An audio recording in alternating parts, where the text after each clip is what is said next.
போட்டித் தேர்வு எழுதும் அனைத்து மாணவர்களுக்கும் வணக்கம். இந்த வீடியோவில் ஏப்ரல் 1 இருந்து 12ஆம் தேதி வரைக்கும் இருந்த முக்கியமான நடப்பு நிகழ்வுகள் பார்க்க போகிறோம். ஒரு டாப் 50 கரண்ட் அஃபேர்ஸ் பார்க்க போகிறோம்.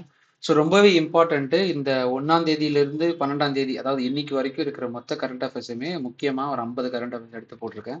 ஸோ டிஎன்பிஎஸ்சி, யூபிஎஸ்சி அந்த மாதிரி நிறைய போட்டித் தேர்வுகளில் பங்கேற்கும் மாணவர்கள் வந்து இந்த கரண்ட் அஃபேர்ஸை நீங்கள் பார்த்து தெரிஞ்சுக்கோங்க. இதோட பிடிஎஃப் லிங்க்குமே நான் டிஸ்கிரிப்ஷனில் கொடுத்துருக்கேன். ஆன்சர் கீயோட அதை டவுன்லோட் பண்ணி ஒரு பிரிண்ட் அவுட் எடுத்து நீங்கள் வச்சுக்கோங்க. ஸோ ஒவ்வொரு மந்த் கரண்ட் அஃபேர்ஸை வந்து நாங்கள் கம்பைன் பண்ணி கொடுக்குறோம். அதை வந்து நீங்கள் வரப்போகிற எக்ஸாம்ஸுக்கு ரொம்பவே பயன்படுத்திக்கலாம். ஸோ அதுலேருந்து மார்க் அதுலேருந்து எது கேட்டாலும் உங்களால் அட்டன் பண்ணுற மாதிரி தான் இருக்கும். ஒரு கரண்ட் அஃபேர்ஸ் கொடுத்துருக்குறோம், அதாவது ஒரு இன்ஃபர்மேஷன் வருதுன்னா அதோட பேக்ரவுண்ட் டேட்டாவும் சேர்த்து தான் நம்ம கரண்ட் அஃபேர்ஸில் கொடுத்துட்ருக்கோம். ஸோ ரொம்பவே யூஸ்ஃபுல்லாக இருக்கும். அதை வந்து படித்து பயனடைங்க. அண்ட் இதை வந்து உங்கள் நண்பர்களுக்கு தெரியப்படுத்துங்க. நீங்கள் ஷேர் பண்ணீங்கன்னா அவங்களுக்கும் இது வந்து பிரயோஜனப்படும். ஓகேங்களா? ஸோ ஃபர்ஸ்ட் கொஸ்டின் பார்த்தீங்கன்னா, வக்ஃப் திருத்த சட்டத்தின் கீழ் வக்ஃப் வாரியம் அமைத்த முதல் மாநிலம் எது அப்படின்னு சொல்லிட்டு கேட்டிருக்காங்க. இதுக்கான ஆன்சர் என்னது அப்படின்னு பார்த்தீங்கன்னா, ஃபர்ஸ்ட் ஒன்னுக்கு கேரளா அப்படின்றது தான் இதுக்கான ஆன்சர். ஏன்னா வக்ஃப் சட்ட திருத்த முதல்ல வாரியமா அமைச்சு கொண்டு வந்தது கேரளா.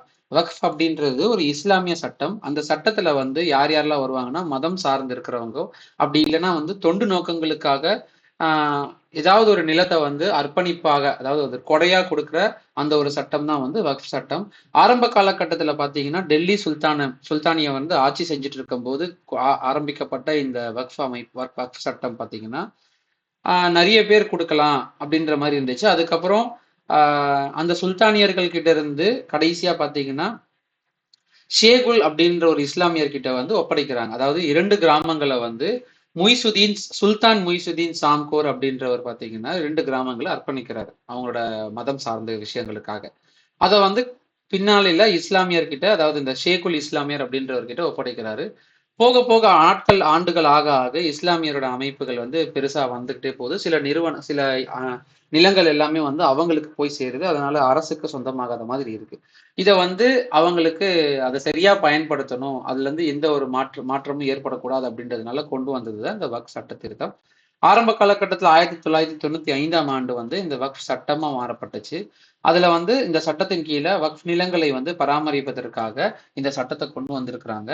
ஸோ இதுல ஒரு கண்டிஷன் இருக்கு. என்ன கண்டிஷன்னா, குறைந்தபட்சம் 5 ஆண்டுகள் இஸ்லாத்தை வந்து அவங்க பின்பற்றி இருக்கணும். அது மட்டும் இல்லாம அந்த இஸ்லாத்தை சார்ந்த, அதாவது வக்ஃப் அமைப்பு, அதுல வந்து அந்த ஒரு நிறைய குழுக்கள் இருக்கும். அதுல 1 லட்சத்துக்கு மேல வருமானம் ஈட்டும் குழுக்கள் யாராவது இருந்தாங்கன்னா அவங்க மத்திய தணிக்கையாளர்கள், அதாவது தணிக்கையாளர்களுக்கு கீழே அவங்க வந்து கண்காணிக்கப்படுவாங்க. தணிக்கையாளர்கள்னா ஆடிட்டர் தான். அந்த ஆடிட்டர் அவங்க வந்து அவங்களோட அக்கௌண்ட்ஸ் வந்து தணிக்கை செய்வாங்க. ஓகேங்களா? ஸோ அடுத்தது பார்த்தீங்கன்னா, அண்மையில் உலகக்கோப்பை துப்பாக்கி சுடுதல் போட்டியில் ஆடவர் பிரிவில் தங்கப்பதக்கம் வென்றுள்ள இந்தியர் யாருன்னு பார்த்தீங்கன்னா ருத்ராங்ஷ் பாட்டில். ஓகேங்களா? ருத்ராங்ஷ் பாட்டில் தான் வந்து அண்மையில தங்கப்பதக்கம் வென்றிருக்கிறாங்க. இதுல அண்மையில இப்ப துப்பாக்கி உலகக்கோப்பை சம்பந்தமா நிறைய நடந்துட்டு இருக்கு. நிறைய ஸ்போர்ட்ஸ் ஆக்டிவிட்டிஸ் நடந்துட்டு இருக்காங்க. அதுல துப்பாக்கி சுடுதல் பிரிவுல ஆடவர் பிரிவுல வெற்றி பெற்றவங்க யாருன்னு பாத்தீங்கன்னா ருத்ராங்ஷ் பாட்டில். இதுலயே மகளிர் பிரிவுல பாத்தீங்கன்னா யார் வெற்றி பெற்றிருக்காங்கன்னா ஷிவ் கவுர் ஷம்ரா அப்படின்ற நபர். ஸோ இவங்க 2 பேரும் பங்கேற்றிருக்க போட்டிகள் என்னதுன்னு பாத்தீங்கன்னா, ருத்ராங்ஷ் பாட்டில் பாத்தீங்கன்னா 10 மீட்டர் ஏர் ரைஃபிள் பிரிவிலையும், ஷிவ் கவுர் ஷம்ரா அப்படின்றவங்க 50 மீட்டர் ஏர் ரைஃபிள் பிரிவிலையும் வெற்றி பெற்றிருக்கிறாங்க, தங்கம் வென்றிருக்கிறாங்க. இப்போ தேர்ட் ஒன் வந்து உலக தேயிலை ஏற்றுமதியில் இந்தியா எத்தனையாவது இடம் பிடித்துள்ளது அப்படின்னு சொல்லிட்டு பார்த்தீங்கன்னா, இந்தியா 3வது இடம் பிடித்திருக்கு. ஓகேங்களா? ஸோ இந்தியா 25.47 கோடி கிலோ தேயிலையை வந்து உற்பத்தி செஞ்சு 2024ஆம் ஆண்டோட 3வது இடத்தை பெற்றிருக்கு அப்படின்னு சொல்லிட்டு ஒரு தகவல் வெளியாகிருக்கு. இதுல முதலிடத்துல இருக்கிறது கென்யா. ஓகேங்களா? முதலிடத்துல கென்யாவும் 2ஆம் இடத்துல சீனாவும் வந்து தேயிலை உற்பத்தியில, அதாவது உற்பத்தி செஞ்சு ஏற்றுமதி செய்யறதுல அடுத்தடுத்த இடம் பிடிக்குது. 1வது 2வது இடத்தை, 3வது இடத்தை வந்து இந்தியா பிடிக்குது. இந்தியாவில் அதிகப்படியான தேயிலை வந்து உற்பத்தி செய்யப்படுது எந்தெந்த பகுதிகள்னு நம்ம தெரிஞ்சுக்கணும். அது எங்கெங்கன்னு பாத்தீங்கன்னா, முதல்ல டார்ஜிலிங் அப்படின்ற ஒரு தேநீருக்கு தான் வந்து முதல்ல புவிசார் குறியீடு கிடைச்சது. ஓகேங்களா? நமக்கு எல்லாருக்குமே தெரிஞ்சிருக்கும். அந்த வகையில அசாம், டார்ஜிலிங், நீலகிரி அந்த மாதிரி நிறைய பகுதிகளில் வந்து, அது மட்டும் இல்லாம தமிழ்நாட்டிலையுமே பார்த்தீங்கன்னா நீலகிரி பகுதியிலேயே, ஊட்டி அந்த மாதிரி நிறைய மலை பிரதேசங்கள்ல தேயிலை வந்து தயாரிக்கப்படுது. அந்த தேயிலையை தான் வந்து இந்தியாவில இருந்து மற்ற நாடுகளுக்கு உற்பத்தி செய்யப்படுது. அந்த வகையில கடந்த 2024ஆம் ஆண்டுல 25.47 கோடி கிலோ வந்து தேயிலை வந்து உற்பத்தி செஞ்சு ஏற்றுமதி செஞ்சிருக்கிறாங்க. அதுல இந்தியா வந்து 3வது இடத்துல இருக்கு. அடுத்தது ஸ்டாண்ட் அப் இந்தியா திட்டம் துவங்கப்பட்டு எத்தனை ஆண்டுகள் நிறைவடைந்துள்ளன அப்படின்னு சொல்லிட்டு பாத்தீங்கன்னா 9 ஆண்டுகள். ஸோ கடந்த ஏப்ரல் 5, 2016ஆம் ஆண்டுல துவங்கப்பட்ட இந்த ஸ்டாண்ட் அப் இந்தியா அப்படின்ற ஒரு திட்டம் 10 லட்சத்துல இருந்து 1 கோடி வரைக்கும் கடன் நிதி உதவி அளிக்கப்படுது. இது யார் யாருக்குன்னு பாத்தீங்கன்னா பட்டியல் சாதி சார்ந்தவர்களும் சரி, பட்டியல் பழங்குடி அப்படி மட்டும் இல்லாம பட்டியல் பழங்குடி மட்டும் இல்லாம பெண் தொழில் முனைவோர்களுக்கு இந்த அவங்களோட நிறுவனத்துல ஏதாவது ஒரு சிக்கல்கள் ஏற்பட்டுச்சுன்னா அதை தீர்க்கறதுக்காக ஒரு குழு வந்து இயங்குது. அதுல சிக்கல்கள் ஏற்படும் போது ஒரு ப்ராப்ளமேட்டிக் சொல்யூஷன்ஸ் வந்து கிரியேட் பண்றதுக்காக இந்த ஸ்டாண்ட் அப் இந்தியா அப்படின்ற ஒரு திட்டம் துவங்கப்பட்டுச்சு. அது ஃபினான்ஷியலாவும் சப்போர்ட் பண்ணுது, அஸ் வெல் அஸ் வந்து மென்டலாவும் சப்போர்ட் பண்ற அளவுக்கு இவங்க அந்த திட்டம் வந்து செயல்படுது. அடுத்த கொஸ்டின், தமிழ்நாட்டின் பசுமை பரப்பை எத்தனை சதவீதமாக அதிகரிக்க பசுமை தமிழ்நாடு இயக்கம் தொடங்கப்பட்டது? ஸோ பசுமை தமிழ்நாடு இயக்கம் வந்து தொடங்கப்பட்டுச்சு. இந்த பசுமை தமிழ்நாடு இயக்கம் எந்த ஆண்டு தொடங்கப்பட்டது அப்படின்னு சொல்லிட்டு நீங்க கமெண்ட்ல தெரியப்படுத்துங்க. அதுதான் உங்களுக்கான கொஸ்டின். ஓகேங்களா? ஸோ பசுமை தமிழ்நாடு இயக்கம் எந்த ஆண்டு தொடங்கப்பட்டது, பசுமை தமிழ்நாடு இயக்கத்தோட தலைமையகம் எங்க இருக்கு அப்படின்றத தெரிஞ்சுக்கணும். ஸோ அதோட இயரையும் அதோட தலைமையகத்தையும் வந்து நீங்க கமெண்ட்ல தெரியப்படுத்துங்க. இதுக்கான ஆன்சர் பார்த்தீங்கன்னா 33%. பசுமை தமிழ்நாடு இயக்கம் வந்து 2022ஆம் ஆண்டு தொடங்கப்பட்டுச்சு. இதோட தலைமையகம் எங்க இருக்குன்றது தெரியப்படுத்துங்க. ஏற்கனவே பாத்தீங்கன்னா 23.7% வந்து இருக்கிற பரப்பை அவங்க அதிகமான மரங்கள் நட்டு அதை வந்து அதிகப்படுத்துறதுக்காக திட்டமிட்டு இருக்கிறாங்க. ஏற்கனவே இந்தியால பாத்தீங்கன்னா பசுமை பரப்பை அதிகரிக்க நிறைய இயக்கங்கள் தொடங்கப்பட்டுச்சு. ஆனா முதல்ல பசுமை பரப்பு அதிகரிக்க துவங்கப்பட்ட இயக்கம் இதுதான். அது மட்டும் இல்லாம இந்த இலக்கங்களை என்னென்ன சொல்லியிருக்கிறாங்கன்னா அடுத்த 10 ஆண்டுகள்ல 265 கோடி மரங்களை நட திட்டமிட்டிருக்கிறாங்க. இதுக்கு முன்னாடியே பாத்தீங்கன்னா கடந்த 3 ஆண்டுகள்ல மட்டும் 10.86 கோடி மரங்களை வந்து நட்டிருக்கிறதா அவங்களோட தகவல் வந்து தெரிவிக்குது. இது வந்து முக்கியமான நோக்கமா என்ன கருதப்படுதுன்னா சுற்றுச்சூழலை பாதுகாக்கிறது, புவி வெப்பமாவதை தடுக்கிறது, பசுமை பரப்பை அதிகரித்து கால நிலை மாற்றத்தால் ஏற்படும் விளைவை கட்டுப்படுத்துவது போன்ற சில இலக்குகளை வந்து இந்த பசுமை தமிழ்நாடு இயக்கம் வந்து வைத்துக் கொண்டிருக்கிறது. அடுத்த கொஸ்டின் 61 பாத்தீங்கன்னா, மாநில அரசு நடத்தப்படும் பல்கலைக்கழகங்களில் வேந்தர் யார்? ஆரம்ப காலகட்டத்துல ஆளுநர் தான் இருந்தார். ஓகேங்களா? ஆரம்ப காலகட்டத்துல ஆளுநர் தான் இருந்தாரு. ஆனா இப்ப பாத்தீங்கன்னா பல்கலைக்கழகங்களோட வேந்தரா முதலமைச்சர் தான் இருக்க போறாரு. முதலமைச்சர் தான் வந்து இப்போதைக்கு இருக்க போறாரு. இப்ப ஃபார் எக்ஸாம்பிள் இந்த பல்கலைக்கழகங்களோட சான்சலர் அப்படின்னு சொல்லிட்டு இந்த பட்டம், இதுதான் வேந்தர். ஓகேங்களா? சான்சலர் அப்படின்றது தான் இதுக்கான மீனிங். வேந்தர்னா அந்த வேந்தர் அப்படின்றவங்க எப்பயுமே சட்டம் படி ஆளுநர் தான் இருக்கணும். ஆனா ஆளுநர்களுக்கு நிறைய கடமைகள் இருக்கிறதுனால முதலமைச்சர் வந்து தன்னோட அந்த பதவியை வந்து நாங்க எடுத்துக்கிறதான்னு சொல்லிட்டு நிறைய விஷயங்கள் வந்து ரிக்வஸ்டா தெரிவிச்சிருக்கிறாங்க. ஆனா ஆளுநரோட பதவி வந்து மற்றவங்களுக்கு எப்படி தருவாங்க அப்படின்றதுனால அதை நிறைய தடவை ரிஜெக்ட் பண்ணிட்டாங்க. ஸோ இந்த பல்கலைக்கழகங்களோட வேந்தரை பத்தி தெரிஞ்சுக்கணும்னா நமக்கு வந்து கான்ஸ்டியூஷன்ல வந்து மொத்தம் ஒரு 3 ஆர்டிக்கலை வந்து தெரிஞ்சுக்கணும். அதாவது ஆர்டிக்கல் 200 ஆர்டிக்கல் பாத்தீங்கன்னா, அதாவது ஒரு அசம்பிளில ஒரு பில் பாஸ் பண்ணதுன்னு வச்சுக்கிறோங்களேன். இப்போ வந்து ஒரு அசம்பிளில ஒரு பில் பாஸ் பண்ணப்படுது. அந்த பில்லு வந்து கவர்னர் என்ன பண்ணுவாருன்னா, அவருக்கு வந்து 3 அதிகாரங்கள் இருக்கு. ஒரு கவர்னர் கிட்ட பில் போகுது. ஏன்னா எந்த ஒரு மினிஸ்ட்ரியும் சரி, எந்த ஒரு அமைச்சரும் சரி, தன்னோட தாலுக்கால சார்ந்து இருக்கிற இடங்களையோ இல்லைன்னா வந்து ஏதோ ஒரு திட்டத்தை தீட்டி அதை வந்து பில்லா பாஸ் பண்ணுவாங்க. அது ஆக்டா மாறதுக்கு முன்னாடி நிறைய அப்ரூவல்ஸ் இருக்கு. அந்த அப்ரூவல்ஸ் வந்து முதல்ல கவர்னர் என்ன பண்ணுவாருன்னா அப்ரூவ் பண்ணுவார். ஒண்ணு அவர் வந்து சைன் பண்ணுவார். ஃபர்ஸ்ட் வந்து அதை ஏற்றுப்பாரு. ஓகேங்களா? அது ஏத்துப்பாரு. அப்படி இல்லைன்னா வித்ஹோல்டு பண்ணுவார். அவர் வச்சுப்பாரு, அந்த பில்லை வந்து ரிலீஸ் பண்ண மாட்டாரு. இல்லைன்னா வந்து சப்போஸ் அவர் ஏற்றுக்க முடியாத சூழ்நிலையில அவங்க என்ன பண்ணுவாங்கன்னா பிரசிடென்ட்டுக்கு மூவ் பண்ணுவாங்க. அது ஏத்துக்க முடியலன்னா பிரசிடென்ட்டுக்கு மூவ் பண்ணுவாங்க. ஸோ ஆர்டிகல் 201 படி பிரசிடென்ட் என்ன பண்ணுவாருன்னா அந்த பில்ல சைன் பண்ணுவாரு, இல்லைன்னா வித்ஹோல்டு பண்ணுவாரு. அப்படி இல்லைன்னா சுப்ரீம் கோர்ட்டுக்கு மாத்தி விடுவார். ஸோ இந்த மாதிரி அந்த பில்ஸ் மாத்திக்கிட்டே இருக்கும்போது கடைசியா ஃபைனலா 142 ஆர்டிக்கல் படி அந்த சுப்ரீம் கோர்ட் பாத்தீங்கன்னா 142 ஆர்டிக்கல் படி சுப்ரீம் கோர்ட்டுக்குன்னு சொல்லிட்டு உச்சபட்ச அதிகாரங்கள் வந்து கொடுக்கப்பட்டிருக்கு. அந்த உச்சபட்ச அதிகாரங்கள் படி சுப்ரீம் கோர்ட் என்ன டெசிஷன் எடுக்குதோ அதுதான் ஃபைனல் டெசிஷனா கருதப்படும். ஓகேங்களா? ஸோ 142வது அதிகாரம் வந்து சுப்ரீம் கோர்ட்டோட பவர்.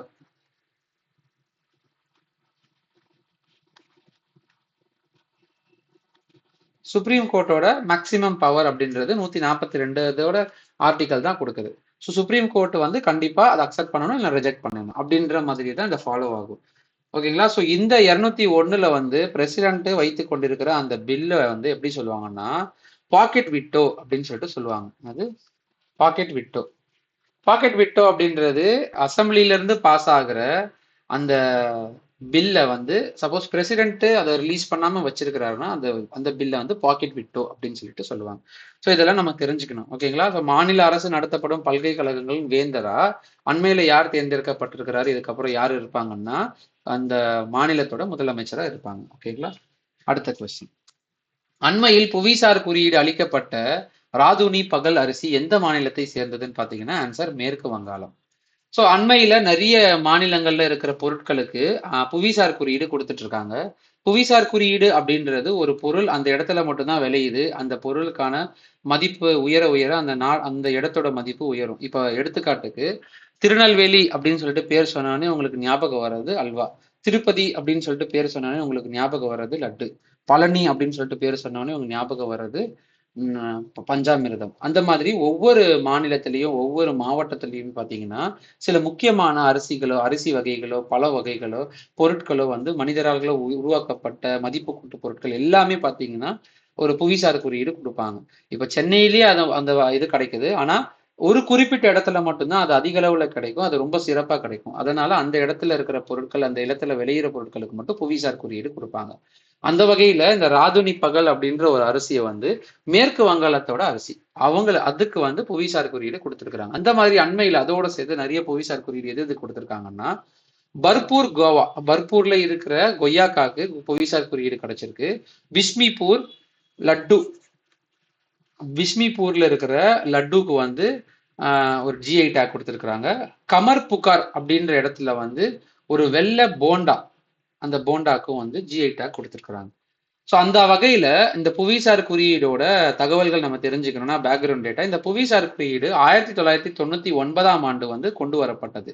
அதுக்கப்புறம் இந்த புவிசார் குறியீடு வகையில வரும்போது 2003 செப்டம்பர் அப்போ வந்து புவிசார் குறியீடை வந்து இது அமல்படுத்தலாம் அப்படின்னு சொல்லிட்டு சட்டமா கொண்டு வராங்க. முதல்ல இவங்க புவிசார் குறியீடா கொடுக்கப்பட்ட அந்த பொருள் என்னதுன்னு பாத்தீங்கன்னா டார்ஜிலிங்ல விளையிற தேநீருக்கு, டார்ஜிலிங்ல இருக்கிற தேநீருக்கு தான் முதல்ல கொடுக்கப்பட்ட ஜிஐ டேக். ஸோ இந்தியாவிலேயே பார்த்தீங்கன்னா அதிக எண்ணிக்கையில் ஜிஐ டேக் வச்சிருக்கிற ஒரு மாநிலமா எது இருக்குதுன்னு பார்த்தீங்கன்னா உத்தரப்பிரதேசம். அதே மாதிரி தமிழ்நாடுன்னு பார்த்தீங்கன்னா 2வது இடத்துல இருக்கு. உத்தரப்பிரதேசம் பார்த்தீங்கன்னா 79 புவிசார் குறியீடுகளை பெற்றிருக்கு. தமிழ்நாடு பார்த்தீங்கன்னா 69 புவிசார் குறியீடுகளை பெற்றிருக்கு. ஸோ இதுக்கப்புறம் பார்த்தீங்கன்னா தமிழ்நாடு அதிக அளவுல புவிசார் குறியீடை பெரும் மாநிலமா மாறும் அப்படின்னு சொல்லிட்டு நிறைய இன்ஃபர்மேஷன்ஸ் வந்து வெளிவந்துகிட்டு இருக்கு. ஓகேங்களா? ஸோ அண்மையில புவிசார் குறியீடு அளிக்கப்பட்ட ராதுனி பகல் அரிசி அப்படின்றது மேற்கு வங்காள மாநிலத்தை சேர்ந்தது.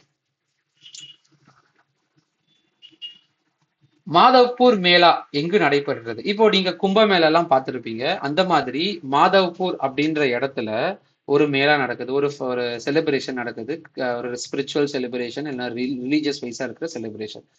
அது எங்க நடந்துச்சு அப்படின்னு சொல்லிட்டு பாத்தீங்கன்னா போர்பந்தர்ல. ஸோ ஆக்சுவலி என்னன்னா குஜராத்ல போர்பந்தர் அப்படின்ற இடத்துல வந்து இந்த மாதவ்பூர் மேளா நடைபெற்றுச்சு. இந்த போர்பந்தர் அப்படின்னு சொன்னாலே நமக்கு ஞாபகம் வர்றது வந்து காந்தி தான். மகாத்மா காந்தி அப்படின்றவங்க பிறந்த ஊர் தான் வந்து இந்த போர்பந்தர். ஓகேங்களா? சரி, அடுத்த question. City key of honour என்ற உயரிய விருதை பெற்றவர் யார்? அண்மையில சிட்டி கீ ஆஃப் ஹானர் அப்படின்னு சொல்லிட்டு ஒரு உயரிய விருது வந்து பெற்றிருக்கிறாங்க. ஸோ போர்ச்சுகல் நாட்டுல லிஸ்பன் அப்படின்ற நகரத்துல இருக்கிற மேயர் வந்து இந்த விருதை கொடுத்திருக்கிறாங்க. இது யாருக்கு கொடுத்தாங்க அப்படின்னு சொல்லிட்டு பாத்தீங்கன்னா திரௌபதி முர்மு அவங்களுக்கு இந்த சிட்டி கீ ஆஃப் ஹானர் அப்படின்ற ஒரு விருதை கொடுத்திருக்காங்க. அடுத்தது, which ministry release the women and men in India 2024 report? இந்தியாவில் பெண்கள் மற்றும் ஆண்கள் 2024 என்ற அறிக்கையை வெளியிட்ட அமைச்சகம் எது அப்படின்னு சொல்லிட்டு பாத்தீங்கன்னா புள்ளி விவரங்கள் மற்றும் திட்ட அமலாக்கம் அப்படின்ற ஒரு துறை வந்து இந்த அறிக்கையை வெளியிட்டிருக்கு. என்னன்னா விமன் சார்ந்து இருக்கிற தகவல்கள், விமனோட மொத்த கவுண்ட் என்ன, மென்னோட மொத்த கவுண்ட் என்ன அப்படின்ற மாதிரி முழு தகவல்களையுமே வந்து இந்த புள்ளி விவரங்கள் மற்றும் திட்ட அமலாக்கத்துறை வந்து இந்த ரிப்போர்ட்டை வந்து ரிலீஸ் பண்ணியிருக்கு. அடுத்தது, சீக்கிய புத்தாண்டு டேஷ் விழாவாக கொண்டாடப்படுகிறது. ஒவ்வொரு மாநிலத்திலையுமே பாத்தீங்கன்னா ஒவ்வொரு மாநில ஒவ்வொரு மாநிலத்திலுமே ஒவ்வொரு மொழி அடிப்படையில புத்தாண்டு விழாக்கள் வந்து கொண்டாடப்படுது. அந்த வகையில சீக்கியர்கள், அதாவது பஞ்சாபி மொழி பேசக்கூடிய பஞ்சாப்ல இருக்கிற மக்கள் வந்து சீக்கிய வம்சவாளிகள் அப்படின்னு சொல்லிட்டு சொல்லுவாங்க. அந்த சீக்கியர்கள் எந்த விழாவை வந்து தன்னோட புத்தாண்டு விழாவா கொண்டாடுறாங்க அப்படின்னு சொல்லிட்டு பாத்தீங்கன்னா பைசாகி அப்படின்ற விழா தான். ஓகேங்களா? அந்த மாதிரி மற்ற மாநிலத்துல காணப்படுற புத்தாண்டுகளோட பெயர்கள் என்னென்னது அப்படின்னு பாத்தீங்கன்னா, உகாதி அப்படின்னு சொல்லப்படுற புத்தாண்டு பார்த்தீங்கன்னா யார் யாரெல்லாம் செலிப்ரேட் பண்ணுவாங்க? ஆந்திர மாநிலத்தில் இருக்கிறவங்க, தெலுங்கானா அந்த மாதிரி தெலுங்கு மொழி பேசும் மக்கள் வந்து உகாதி பண்டிகையை கொண்டாடுவாங்க. குடி பட்வா அப்படின்ற புத்தாண்டு வந்து மராத்திய புத்தாண்டு அப்படின்னு சொல்லப்படுது. தமிழ் புத்தாண்டு அப்படின்றத தமிழ்நாட்டில் அதிகப்படியாக செலிப்ரேட் பண்ணுவாங்க, நீங்கள் பார்த்துருப்பீங்க. போஹாக் பிஹு அப்படின்ற புத்தாண்டு பார்த்தீங்கன்னா அசாமிய புத்தாண்டு சொல்லப்படுது. பொஹேலா பொய்ஷாக் அப்படின்றது பார்த்தீங்கன்னா பெங்காலி புத்தாண்டா சொல்லப்படுது. பெஸ்து வரஸ் அப்படின்னு சொல்லப்படுற புத்தாண்டு பார்த்தீங்கன்னா குஜராத்தி மொழி பேசுறவங்க செலிப்ரேட் பண்றாங்க. விஷு அப்படின்னு சொல்லப்படுற புத்தாண்டு பார்த்தீங்கன்னா மலையாளி, அதாவது கேரள மக்கள் அதிக அளவுல கொண்டாடப்படுற புத்தாண்டு அப்படின்றது விஷு. ஹிஜ்ரி அப்படின்ற புத்தாண்டு பார்த்தீங்கன்னா இஸ்லாமிய மொழி பேசக்கூடிய மக்கள் வந்து செலிப்ரேட் பண்றாங்க. லோசூங் அப்படின்ற புத்தாண்டு பார்த்தீங்கன்னா சிக்கிம் நாட்டில் இருக்கிற மக்கள் வந்து மக்களால் கொண்டாடப்படுது. நவ்ரே அப்படின்ற புத்தாண்டு பார்த்தீங்கன்னா காஷ்மீரி புத்தாண்டா சொல்லப்படுது. பானா சங்கராத்தி அப்படின்னு சொல்லப்படுற புத்தாண்டு பார்த்தீங்கன்னா ஒடிசா மக்கள் செலிப்ரேட் பண்றாங்க. ஸோ இதெல்லாமே நம்ம தெரிஞ்சுக்கணும். மற்ற மாநிலத்துல அவங்க செலிப்ரேட் பண்ற புத்தாண்டோட பெயர்கள் என்னதுன்னு தெரிஞ்சுக்கணும். அதே மாதிரி சீக்கிய மொழி, அதாவது பஞ்சாபி பேசக்கூடிய மக்கள் வந்து பைசாகி அப்படின்ற புத்தாண்டை வந்து செலிப்ரேட் பண்றாங்க. உலக சுகாதார தினம் எப்பொழுது அனுசரிக்கப்படுகிறது? ஸோ ஏப்ரல் 7 அன்னைக்கு ஒவ்வொரு ஆண்டும் உலக சுகாதார தினம் அனுசரிக்கப்படுது. இந்த வருஷத்தோட கருப்பொருள் என்னதுன்னு பார்த்தீங்கன்னா, healthy beginning hopefully future. So எதிர்காலத்தை குறித்து ஒரு நம்பிக்கை இருக்கணும்னா இப்போதைக்கு ஹெல்த்தியா ஆரம்பிக்கணும் அப்படின்றது தான் இந்த வருஷத்துக்கான ஒரு கருப்பொருளா இருக்கு. Healthy beginning hopefully future. So மக்களுக்கான சுகாதாரத்தை பற்றின ஒரு விழிப்புணர்வு ஏற்படுத்துறதுக்காக ஐநா, அதாவது இந்த மனித சுகாதார மையம் சார்ந்து ஆரம்பிக்கப்பட்ட அந்த தினம் தான் வந்து உலக சுகாதார தினம். அதாவது WHO அங்கீகரிக்கப்பட்ட தினம் தான் வந்து இந்த உலக சுகாதார தினம். இது ஒவ்வொரு வருஷமும் ஏப்ரல் 7ஆம் தேதி செலிப்ரேட் பண்ணப்படுது. இந்த WHO அப்படின்றது பார்த்தீங்கன்னா அதோட தலைமையகம் ஜெனீவா, சுவிட்சர்லாந்துல இருக்கு. ஸோ 13வது கேள்வி பார்த்தீங்கன்னா, எந்த ஊரின் களிமண் பொம்மைகள் சமீபத்தில் புவிசார் குறியீடு பெற்றுள்ளன? ஆன்சர் பார்த்தீங்கன்னா விளாச்சேரி. ஓகேங்களா? விளாச்சேரி அப்படின்ற இடத்துல இருக்கிற களிமண் பொம்மைகளுக்கு வந்து புவிசார் குறியீடு அண்மையில் கிடைச்சிருக்கு. 14வது கேள்விக்கு என்ன பார்த்தீங்கன்னா, எந்த ஊரின் மறிக்கொழுந்து சமீபத்தில் புவிகள் குறியீடு பெற்றுள்ளது? ஆன்சர் பார்த்தீங்கன்னா மதுரை. ஓகேங்களா? ஸோ மதுரையில இருக்கிற மறிக்கொழுந்துக்கு புவிகள் குறியீடு கிடைச்சிருக்கு. மறிக்கொழுந்து அப்படின்றது வந்து ஒரு வகை பூச்செடி, இல்லைன்னா வந்து அந்த பூச்செடி அதோட இலைகளையும் சரி பூக்களையும் சரி நிறைய விதங்கள்ல பயன்படுத்தப்படுது. முக்கியமா அதோட பூக்களோட எண்ணெய்களை பயன்படுத்தி பெர்ஃப்யூம்ஸ் வந்து, அதாவது வாசனை திரவியங்கள் வந்து பயன்படுத்துறாங்க, உருவாக்குறாங்க. அது மட்டும் இல்லாம அதோட இலைகளை பயன்படுத்தி நிறைய மருந்து வகைகளை செய்யறாங்க. சளி இருமலுக்கான மருந்து வகைகளுமே வந்து இந்த மறிக்கொழுந்துல இருந்து எடுக்கப்படுது. ஓகேங்களா? அதுக்கப்புறம் 15வது கேள்வி பார்த்தீங்கன்னா, 6வது பிம்ஸ்டெக் உச்சி மாநாடு எங்கு நடைபெற உள்ளது? பிம்ஸ்டெக்கோட உச்சி மாநாடு அண்மையில எங்க நடைபெற போகுது அப்படின்னு பாத்தீங்கன்னா தாய்லாந்துல. ஓகேங்களா? ஸோ தாய்லாந்துல நடைபெற போகுது. பிம்ஸ்டெக் அப்படின்றதுக்கான ஒரு விரிவாக்கம் என்னதுன்னு பாத்தீங்கன்னா, Bay of Bengal initiative for multi sector technical and economic cooperation அப்படின்றது தான் இந்த பிம்ஸ்டெக்கோட எக்ஸ்பான்ஷன். ஸோ பிம்ஸ்டெக் எதுக்காக கொடுத்துருக்குறாங்க, எதுக்காக உருவாக்கப்பட்டதுன்னு பார்த்தீங்கன்னா, பலதுறை தொழில்நுட்ப பொருளாதார முன்னெடுப்புகளுக்காக இது உருவாக்கப்பட்டது. பலதுறை தொழில்நுட்ப பொருளாதார முன்னெடுப்புகளுக்கான வங்காள விரிகுடா முன்முயற்சி அப்படின்றது தான் தமிழ்ல இதுக்கான விரிவாக்கம். ஓகேங்களா? அது மட்டும் இல்லாம பிம்ஸ்டெக் அப்படின்ற ஒரு அமைப்பு பார்த்தீங்கன்னா 1997ஆம் ஆண்டு ஆரம்பிக்கப்பட்டது. இதோட தலைமையகம் எங்க இருக்குன்னு பார்த்தீங்கன்னா தாக்கா, பங்களாதேஷ்ல இருக்கு. ஸோ இந்த பிம்ஸ்டெக் ஒரு பிம்ஸ்டெக்கோட அமைப்புல எந்தெந்த நாடுகள்லாம் உறுப்பினர்களா இருக்கிறாங்க அப்படின்றது தெரிஞ்சுக்கணும். இதுல இருந்து கேள்விகள் கேட்பாங்க. ஸோ கேள்விகள் எப்படி இடம்பெறும் பார்த்தீங்கன்னா, பிம்ஸ்டெக் உச்சி மாநாட்டில் பிம்ஸ்டெக் அமைப்புல கீழே கொடுக்கப்பட்டுள்ள எந்த நாடுகள் வந்து இடம்பெறல அப்படின்ற மாதிரி கேள்வியும் கேட்பாங்க. அதனால அதை பார்த்துக்கோங்க. ஸோ என்னென்னதுன்னு பார்த்தீங்கன்னா, India, Thailand, Bangladesh, Myanmar, Nepal, Sri Lanka, Bhutan அப்படின்ற மொத்தமா 7 மெம்பர் கண்ட்ரிஸ் பார்த்தீங்கன்னா உறுப்பினர்களா இருக்கிறாங்க. 7 நாடுகள் வந்து உறுப்பினர்களா பிம்ஸ்டெக்ல இருக்கிறாங்க. ஸோ அண்மையில பிம்ஸ்டெக்கோட உச்சி மாநாடு, அதாவது யூத் சம்மிட் எங்க நடந்துச்சுன்னா, இளைஞர்களோட உச்சி மாநாடு எங்க நடந்துச்சுன்னா குஜராத்ல நடந்துச்சு. இதுவும் நம்ம தெரிஞ்சுக்கணும். அடுத்தது இனியாக்கஸ் அப்படின்ற ஒரு இந்தியாவுக்கும் எந்த நாட்டுக்கு இடையான ஒரு கூட்டு விமான பயிற்சியா கருதப்படுதுன்னு பாத்தீங்கன்னா, இந்தியாவுக்கும் கிரீஸ் நாட்டுக்கும் இடையில ஏற்பட்ட இனியாச்சஸ் அப்படின்ற ஒரு கூட்டு விமான பயிற்சி. ஓகேங்களா.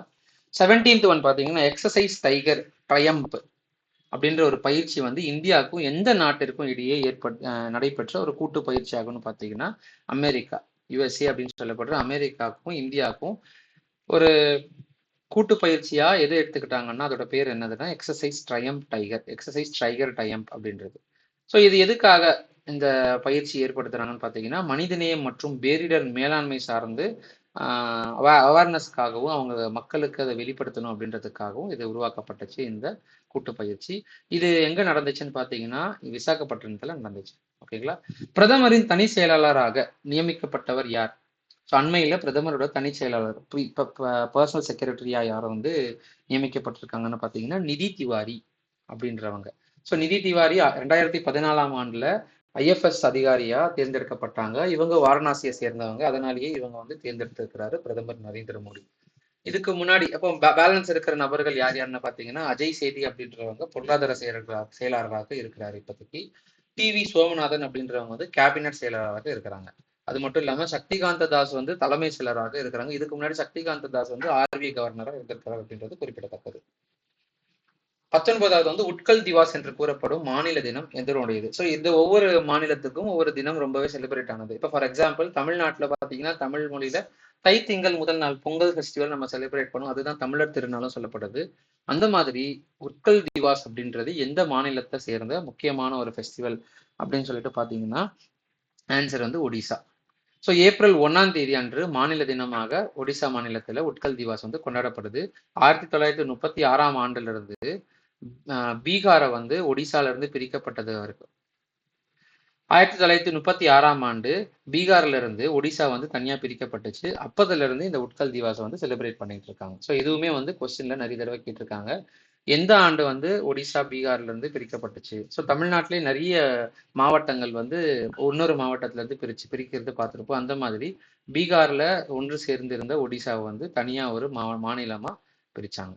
ஸோ 2025ஆம் ஆண்டின் சர்வதேச யோகா தினத்தின் கருப்பொருள் என்ன அப்படின்னு பார்த்தீங்கன்னா yoga for one earth one health.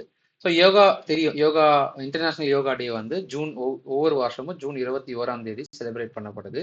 இந்த வருஷத்தோட கருப்பொருளை எடுத்துக்கொள்ளப்பட போற அந்த தீம் என்னதுன்னு பார்த்தீங்கன்னா yoga for one health, yoga for one health அப்படின்றது.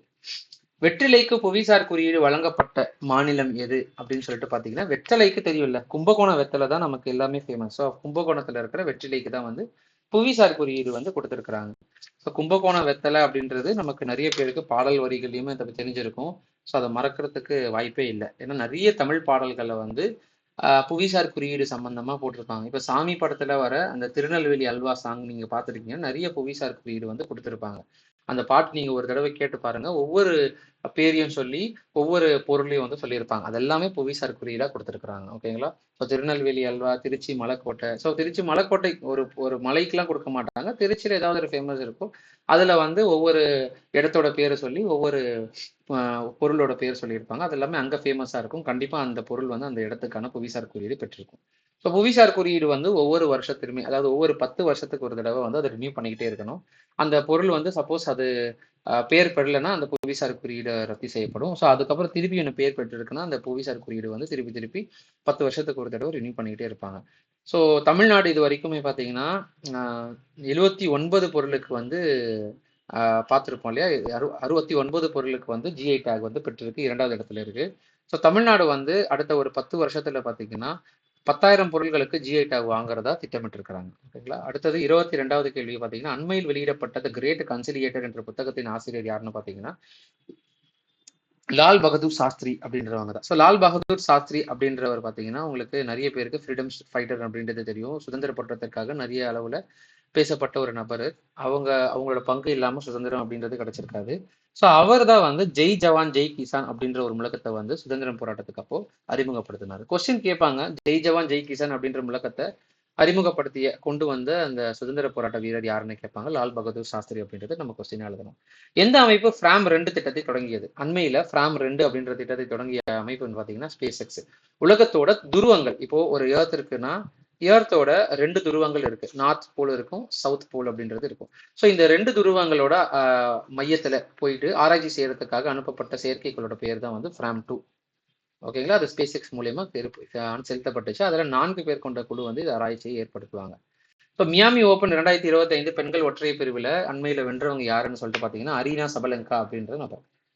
ஓகேங்களா? அடுத்தது 25வது கேள்வி என்னதுன்னா, மியாமி ஓப்பன் 2025 மாதிரியே நிறைய டென்னிஸ் ஓப்பன் இருக்கு. அதெல்லாம் தெரிஞ்சுக்கணும். ஏடிபி ஓப்பன் இருக்கு, ஆஸ்திரேலியன் ஓப்பன் இருக்கு, விம்பிள்டன் இருக்கு. ஸோ இந்த மாதிரி நிறைய முக்கியமான டென்னிஸ் ஓப்பன் இருக்கு. அதுல எல்லாமே வந்து இரட்டையர் பிரிவும் இருக்கு, தனிப்பிரிவும் இருக்கு. மகளிர் தனியா இருக்கு, அது மாதிரி இல்லாம ஆடவருக்கு தனியா இருக்கும். ஸோ தனித்தனியா இருக்கும், அது மாதிரி இல்லாம 2 பேரும் சேர்ந்து ஆடுற மாதிரி இருக்கும். ஸோ இதெல்லாமே நம்ம பார்த்துக்கணும். இதெல்லாம் ரொம்ப முக்கியமான ஓப்பன் டென்னிஸ். முக்கியமான ஏடிபி ஓப்பன் பார்க்கணும், விம்பிள்டன் வந்தா பார்க்கணும். ஓகேங்களா? உலக ஆட்டிசம் விழிப்புணர்வு தினம் எப்பொழுது அனுசரிக்கப்படுகிறது? ஸோ இது ரொம்ப முக்கியம். உலக ஆட்டிசம் விழிப்புணர்வு தினம் எப்போது அனுசரிக்கப்படுகிறதுனா ஏப்ரல் 2ஆம் தேதி. ஸோ இதோட தீம் என்னது? இந்த வருஷத்தோட தீம் என்னதுன்னு பார்த்தீங்கன்னா advancing neurodiversity and United Nations sustainable development goals அப்படின்றது இந்த வருஷத்தோட கருப்பொருள். 26வது கேள்வி பார்த்தீங்கன்னா இந்தியாவின் மிகப்பெரிய சூரிய மின்கல ஆலை எங்கு திறக்கப்பட்டதுன்னு பார்த்தீங்கன்னா அண்மையில குஜராத்ல. ஸோ குஜராத் அப்படின்றது சூரிய தகடுகள்லாம் வச்சு நிறைய அளவுல சோலார் பேனல் சிஸ்டம்ஸ் அது மாதிரி இல்லாம இந்த சோலார் சிஸ்டம்ஸை வந்து கொண்டு வரதுக்கு பேர் பெற்றது. ஏன்னா அதிக அளவுல பிளான்ஸ் வந்து அங்கதான் அமைச்சிருக்கிறாங்க, குஜராத்ல தான். ஸோ கிக்லி அப்படின்ற இடத்துல குஜராத்ல வந்து சூரிய மின்கல ஆலை வந்து பெரிய அளவுல திறக்கப்பட்டுச்சு. ஸோ ஏற்கனவே இந்த சூரிய மின்கல ஆலையை யார் உருவாக்குனாங்க, யார் வந்து தயாரிச்சிருக்கிறாங்க பார்த்தீங்கன்னா வாரி எனர்ஜிஸ் அப்படின்ற ஒரு அமைப்பு 2500 கோடி ரூபாய் செலவுல வந்து இது உருவாக்கி இருக்கிறாங்க. இந்த மின்கல ஆலையிலிருந்து மட்டுமே ஒரு நாளைக்கு பார்த்தீங்கன்னா 5.4 ஜிகாவாட் பவர் வந்து ப்ரொடியூஸ் பண்ணுது. ஸோ ஏற்கனவே குஜராத்தில் பார்த்தீங்கன்னா குளோரோடொலுவின் அப்படின்ற ஒரு பிளான்ட்டை வந்து இனாகிரேட் பண்ணியிருக்கிறாங்க. ஸோ உங்களுக்கான கேள்வி என்னன்னா குளோரோடொலுவின் அப்படின்னா என்னது, அதோட காம்பவுண்ட் என்ன, இது எதுக்காக பயன்படுது அப்படின்றது தெரிஞ்சுக்கணும். ஏன்னா ஒரு பிளான்ட்டை ஸ்டார்ட் பண்ணுறாங்க, அதுலேருந்து ஏதோ பயன் இல்லாமல் கண்டிப்பாக அதோட பிளான் ஸ்டார்ட் பண்ண மாட்டாங்க குஜராத்தில். ஸோ குஜராத் மட்டும் இல்லை, எந்த மாநிலத்தில் இருந்தாலுமே ஒரு பெரிய அளவுக்கு ஒரு சேஞ்சஸ் கொண்டு வராங்க, பெரிய அளவு ஒரு டெவலப்மெண்ட் நடக்குதுன்னா அதோட யூசஸ் இல்லாமல் கண்டிப்பாக அந்த டெவலப்மெண்ட் நடக்காது. அப்போ குளோரோடொலுவின் அப்படின்றது எதுக்காக முக்கியமாக பயன்படுது, எதை உருவாக்குறதுக்காக பயன்படுது அப்படின்றது தெரிஞ்சுக்கணும். ஸோ குஜராத் அப்படின்றது ரூஃப் டாப் சோலார் பிளான்ட் இன்ஸ்டாலேஷன்ல முதல் இடத்துல இருக்கு. ஏன்னா ஒவ்வொரு வீட்டுகள்லையுமே வந்து சோலார் பிளான்ட் அமைச்சு அது மூலயமா எனர்ஜிஸை வந்து ஜெனரேட் பண்ணிக்கிறாங்க. ஸோ நம்ம சோலார் பிளான்ட் வச்சோம்னா நம்ம கவர்மெண்ட்டுக்கு வந்து எனர்ஜி சப்ளை பண்ணலாம். என்ன எக்ஸஸாக போகிற எனர்ஜி வந்து நம்ம வீட்டுக்கு பயன்படலைன்னா அது திருப்பி ரிட்டர்ன் எடுத்துக்கிற மாதிரி ஃபெசிலிட்டிஸ் தான் வந்து கவர்மெண்ட் சைட்ஸில் வச்சிருப்பாங்க. ஸோ அதுவுமே நம்ம ப்ராசஸ் பண்ணிக்கலாம். அதுலேருந்து கவர்மெண்ட்டே நமக்கு பே பண்ணணும். ஓகேங்களா? ஸோ அந்த மாதிரி எல்லாமே இருக்குது. நீங்கள் சோலார் பிளான்ட் வைக்கிற மாதிரி இருந்துச்சுன்னா அதில் வந்து நீங்கள் சர்ச் பண்ணி பாருங்கள், கண்டிப்பாக இருக்கும். ஸோ உங்களுக்கான கேள்வி இதுலேருந்து என்னென்னா குளோரோடொலுவின் அப்படின்ற ஒரு பிளான்ட்டு குஜராத்தில் இனாகிரேட் பண்ணியிருக்கிறாங்க. ஆனால் கொஸ்டின் அது இல்லை, குளோரோடொலுவினோட பயன்பாடுகள் என்ன, அதாவது ஒரு 2 பயன்பாடு மட்டும் எழுதணும். கமெண்ட் பண்ணாங்க. 27வது கேள்வி பார்த்தீங்கன்னா 2025ஆம் ஆண்டு ராணுவ தளபதிகள் மாநாடு எங்கு நடைபெற்றது? ஸோ அண்மையில் ராணுவ தளபதியோட மாநாடு வந்து அண்மையில் நடைபெற்றுச்சு. இது எங்கன்னு பார்த்தீங்கன்னா தமிழ்நாட்டில். ஸோ ராணுவ அமைச்சராக இருக்கிறவர் யாருன்னு பார்த்தீங்கன்னா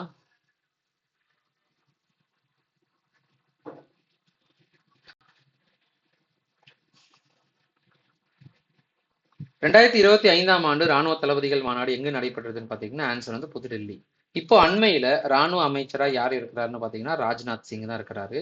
முப்படை தளபதியா இருக்கிற அந்த போஸ்டிங்ல வைக்கிற யாருன்னு பார்த்தீங்கன்னா மிஸ்டர் அனில் சௌஹான் அப்படின்றவர். ராணுவ தலைவர், அதாவது முப்படை தளபதி அப்படின்றது காலான் படை, கப்பற்படை, விமானப்படை அப்படின்னு 3 படைகள் இருக்கு. அந்த 3 படைகளுக்கும் ஒன்னா இருக்கிற தளபதி யாருன்னு பார்த்தீங்கன்னா அனில் சௌஹான். ஏதாவது ஒரு டெசிஷன் எடுக்கணும்னா இந்த தளபதியை கேட்டுதான் முடிவு எடுப்பாங்க. அமைச்சரும் அப்படின்றவங்க வந்து உடனே இருப்பாங்க. ராணுவ தலைவராக இருக்கிறவங்க, அதாவது ஒவ்வொரு டிபார்ட்மெண்ட்ல ஒவ்வொரு படைகளுக்குமே வந்து தலைவராக யார் இருக்கிறான்னு பார்க்கணும். ராணுவ தலைவரா இருக்கிறவங்க யாருன்னு பார்த்தீங்கன்னா உபேந்திர திவேதி. ஒவ்வொரு வருடமும் ராணுவ தினம் வந்து ஜனவரி 15ஆம் தேதி வந்து செலிப்ரேட் பண்ணப்படுது. அதே மாதிரி கடற்படை தலைவர், கடற்படைகளுக்கான தலைவர் யாருன்னு பார்த்தீங்கன்னா தினேஷ் திரிபாதி அப்படின்றவங்க. ஸோ கடற்படையோட தினம் எப்போ கொடுக்குறாங்கன்னு பார்த்தீங்கன்னா ஒவ்வொரு வருடமும் டிசம்பர் 4ஆம் தேதி செலிப்ரேட் பண்ணப்படுது. விமானப்படை தலைவர் யாருன்னு பார்த்தீங்கன்னா அமர்பிரீத் சிங் அப்படின்றவர். ஸோ விமானப்படை தினம் ஒவ்வொரு வருடமும் அக்டோபர் 8ஆம் தேதி செயல்படுத்தப்படுது, இல்லைன்னா செலிப்ரேட் பண்ணப்படுது. ரேபிஸ் தடுப்பூசியை கண்காணிக்க தொடங்கப்பட்ட போர்ட்டலின் பெயர் என்னதுன்னு பார்த்தீங்கன்னா ஜூவின் அப்படின்ற ஒரு போர்ட்டல் தான் வந்து ராபிஸோட கவுண்ட் இது வரைக்கும் ஒவ்வொரு இடத்துலையுமே வேக்சின்ஸோட கவுண்ட் எவ்வளோ இருக்கு அப்படின்ற கொடுக்குற ரிப்போர்ட் தான் வந்து இந்த ஜூவின் அப்படின்ற ஒரு போர்ட்டல். இதுல மொத்தமா எவ்வளவு வேக்சின்ஸ் இருக்கு, ஆன்டி ராபிஸ் வேக்சின்ஸ் இருக்கு, ஆன்டி ஸ்னேக் பைட் வேக்சின்ஸ் இருக்கு அப்படின்றத கணக்கிட முடியும். எத்தனை பேருக்கு செலுத்தி இருக்கிறாங்க அப்படின்ற கணக்குலையுமே பார்க்க முடியும். இது வரைக்குமே உலகத்துல பாத்தீங்கன்னா 4 லட்சம் பேர் வந்து பாம்பு கடிச்சு இறக்குறாங்கனாலும் ரேபிஸ் வந்து 59,000 மனிதர்கள் வந்து ஒரு வருடத்தில் இறக்குறாங்க அப்படின்றதும் தகவல் வந்து வெளியாகி இருக்கு. இந்தியாவில் மட்டுமே பார்த்தீங்கன்னா அதிக அளவில் ரேபிஸ் எண்ணிக்கையில உலகத்திலேயே இந்தியா தான் முதலிடத்துல இருக்கு. ரேபிஸ் நோயினால பாதிக்கப்படுறவங்க ஒரு வருடத்துல பாத்தீங்கன்னா 18,000 20,000 வரைக்கும் ராபிஸ் வந்து ஒவ்வொரு மக்களுக்குமே பரவுது அப்படின்ற தகவலும் இந்த இது மூலியமா நம்ம தெரிஞ்சுக்கணும். அடுத்தது ரிசர்வ் வங்கியின் துணை ஆளுநராக நியமிக்கப்பட்டவர் யாருன்னு பாத்தீங்கன்னா பூனம் குப்தா அவங்க. ஸோ ரிசர்வ் வங்கியில மொத்தமா பாத்தீங்கன்னா ஒரு கவர்னர் இருப்பாங்க, அவங்க கூட 4 துணை கவர்னர்கள் இருப்பாங்க. கவர்னருக்கு தான் முக்கியமான பதவி, ஆனா துணை கவர்னர்கள் அவங்க கவர்னரோட வேலைகளை வந்து சரியா செய்வாங்க. துணை கவர்னரோட அதிகாரம் பார்த்தீங்கன்னா 3 வருஷத்துக்கு ஒரு தடவை மாறிக்கிட்டே இருக்கும். ஸோ ரிசர்வ் வங்கியோட அமைப்பு, ரிசர்வ் வங்கி பற்றி தெரிஞ்சுக்கணும். ரிசர்வ் வங்கி ஆரம்ப காலகட்டத்தில் 1937, அதாவது சுதந்திரத்துக்கு முன்னாடியில ரிசர்வ் வங்கி தொடங்கப்பட்டுச்சு. அப்போ ஆரம்பத்தில் வந்து கல்கத்தாவை தான் தலைமையிடமாக கொண்டு இருந்துச்சு. அதுக்கப்புறம் மும்பையை வந்து தலைமையிடமாக கொண்டு இயங்கியிருக்கு. ஓகேங்களா? ஸோ 1937க்கு முன்னாடி வரைக்குமே கல்கத்தா தான். 37க்கு அப்புறம் தான் வந்து மும்பையா மாற்றிருக்கிறாங்க தன்னுடைய ஹெட் குவார்ட்டர்ஸா. கடந்த ஏப்ரல் 1ஆம் தேதி வந்து ரிசர்வ் வங்கியோட 90வது தினத்தை கொண்டாடியதற்காக அவங்க வந்து துணை ஆளுநராக நியமிக்கப்பட்டிருக்கிறாங்க அப்படின்றத நம்ம நியூஸ்ல தெரிஞ்சுக்கிறோம். அடுத்தது உயரிய இலங்கை மித்ர விபூஷன் விருது யாருக்கு வழங்கப்பட்டதுன்னு பார்த்தீங்கன்னா, இது நிறைய பேருக்கு தெரியும், நியூஸ்ல பார்த்துருப்பீங்க. திரு நரேந்திர மோடி அவர்களுக்கு மித்ர விபூஷன் விருது வழங்கப்பட்டது. மித்ரா அப்படின்றது ஃப்ரெண்டுன்னு அர்த்தம். ஸோ ஃப்ரெண்டுக்கு கொடுக்கக்கூடிய அதிகாரம், அதனால நட்பு நாடுகளுக்கு இருக்கிற பெரிய ஆட்களை வந்து கூப்பிட்டு நட்பு ரீதியா சில மெமரண்டம் ஆஃப் அண்டர்ஸ்டாண்டிங் பண்ணிக்கிறதுக்காக, ஒரு புரிந்துணர்வுக்காக அந்த விருது கொடுக்கப்படுது. யாரை கொடுக்குறாங்கன்னு பாத்தீங்கன்னா இலங்கை. ஓகேங்களா? ஸோ இலங்கை அரசு கொடுக்குது நரேந்திர மோடிக்கு இப்ப அண்மையில. இப்போ அந்த அளவுக்கு இலங்கையிலிருந்து இந்த விருது பெற்ற முதல் நபர் யாருன்னு பாத்தீங்கன்னா இந்தியாவை சார்ந்தவர் நரேந்திர மோடி தான். தற்போது இலங்கையில தலைவராக இருக்கிறவர் யாருன்னு பாத்தீங்கன்னா அனுரா குமாரா திசாநாயகே அப்படின்ற நபர் தான் வந்து அண்மையில தலைவராக இருக்கிறாரு. பிரசிடென்ட், அதாவது பிரைம் மினிஸ்டரா இருக்கிறாரு. பிரைம் மினிஸ்டர் பிரசிடென்ட் ரெண்டுமே ஒண்ணுதான் அந்த இடத்துல. ஸோ இலங்கையோட தலைவராக இருக்கிறவர் இவரு தான். வெளிநாடு தலைவர்களுக்கு வழங்கப்படும் உயரிய விருதுகள்ல இலங்கையிலிருந்து போற விருது முதல்ல நரேந்திர மோடிக்கு தான் போகுது. எதுக்காக அப்படின்னு முக்கியமா பாத்தீங்கன்னா நிறைய கிட்டத்தட்ட ஒரு 7ல இருந்து 8 அண்டர்ஸ்டாண்டிங் ஒரு திங்ஸ் எல்லாமே சொல்லியிருக்கிறாங்க. அதுல முக்கியமா பாத்தீங்கன்னா இந்தியாவுக்கும் இலங்கைக்கும் நட்பு வலுப்படுத்துவதில் நீடித்த பங்களிப்பு கொடுக்கறதாகவும் முதல் நல்லெண்ண நடவடிக்கையால இருக்கிற இலங்கையில சிறைப்பிடித்துள்ள 11 தமிழக மீனவர்களை மீட்க முடிவு செய்ததற்காகவும் இந்த புரிந்துணர்வு ஒப்பந்தம் வந்து கையெழுத்திட்டிருக்காங்க. ஓகேங்களா? அடுத்தது புதிய பாம்பன் ரயில் பாலத்தை வந்து இப்போ அண்மையில யார் திறந்து வச்சிருக்காங்கன்னு பாத்தீங்கன்னா நரேந்திர மோடி அவர்கள்.